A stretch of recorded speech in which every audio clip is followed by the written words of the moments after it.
Qirg'izistonda mashinasi yurgandan keyin bitta obzor qilib bering deyishdi. Zavet qilingan holatlarni ham ko'rsating deyishdi. Biz sizlarga bitta ko'rsatib beramiz. Ungacha sizlar bitta like bosib qo'yinglar.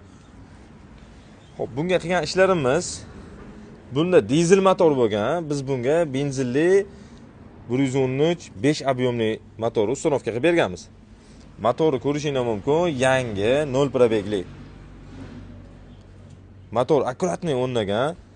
Fluorometrlari ham zavodskiy joyiga o'rnatganmiz. Gofralari zavod holatida chiqqan. Motor inshaalloh garantiyali, 100% garantiya beramiz bu motorga. Bitta zavet qilib ko'ramiz.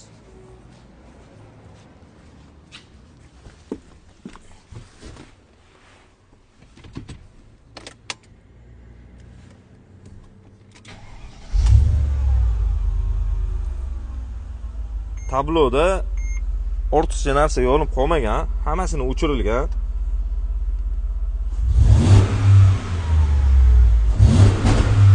Ishlashlari o'ta go'zal holatda.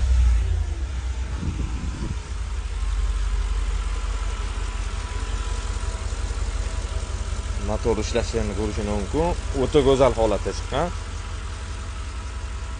Bitta buni trassaga olib chiqib, bosib ko'ramiz inshaalloh. Katta trassaga chiqqanmiz, sizlar bilan bitta mashinani minib ko'ramiz.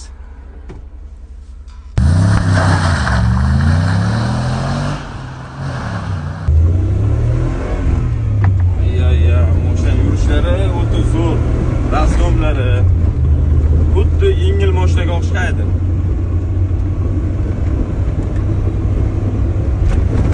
Ikkinchi ko'rinishda 100 dan o'tib ketdi.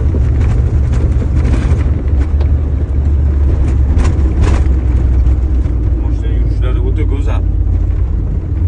Endi radarga tushib qo'ymasligimiz kerak.